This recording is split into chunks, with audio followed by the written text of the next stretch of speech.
Welcome back to Venus. Speaker Ayyanna నివాసంలో R and B దేవాదాయ శాఖ అధికారులతో సమీక్ష.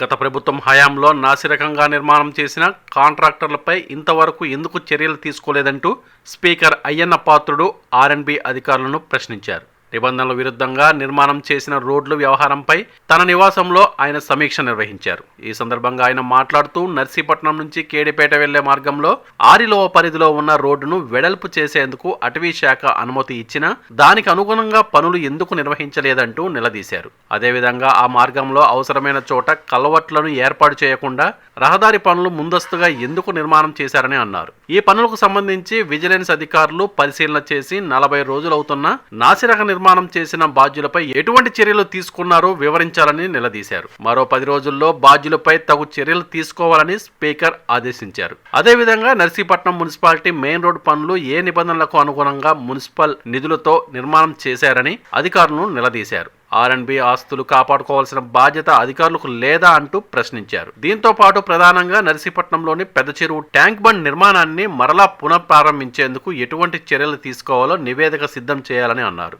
ఆర్ఎండ్బి దేవాదాయ టూరిజం శాఖలతో కలిసి మొత్తం రూపాయలు 12 కోట్ల వ్యయం ట్యాంక్ బండ్ పూర్తి చేసేందుకు నిర్ణయించి దానికి అనుగుణంగా గతంలో కొంతమేర పనులు పూర్తి చేశామని అన్నారు. మిగిలిన పనులు వీలైనంత వేగంగా పూర్తి చేసేందుకు అవసరమైన చర్యలు తీసుకోవాలని ఆదేశించారు. ఇదే కాకుండా ఆర్ఎండ్బి అతిథి గృహం ఆధునీకరించే పనులను వీలైనంత తొందరలో పూర్తి చేసి వినియోగంలోకి తీసుకురావాలని అన్నారు. సమావేశంలో ఆర్ఎండ్బి శాఖకు చెందిన అధికారులు పాల్గొన్నారు. నర్సీపట్నం నూకాంబిక ఆలయానికి సీఎంఆర్ అధినేత మావూరి వెంకటరమణ విరాళంగా ఇచ్చిన 10 లక్షల రూపాయలు దేనికి ఖర్చు చేశారని స్పీకర్ అయ్యన్న అడిగారు.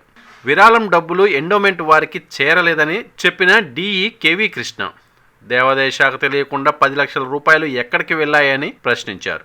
తక్షణమే అసిస్టెంట్ కమిషనర్ స్పందించి తగు చర్యలు తీసుకోవాలని ఆదేశించారు స్పీకర్ అయ్యన్న పాత్రుడు. నర్సీపట్నం పరిసర ప్రాంతంలో సుబ్బారాయుడుపాలెం, చెమ్మచింత, జోనాదిపాలెం రామాలయాలు మరియు నర్సీపట్నం నూకాంబిక ఆలయం ఆగస్టులోపు పూర్తి చేసి ప్రారంభించాలని ఆదేశాలు జారీ చేశారు.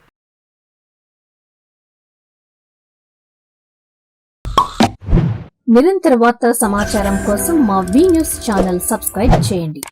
నోటిఫికేషన్ కొరకు బెల్ ఐకాన్ని యాక్టివేట్ చేయండి.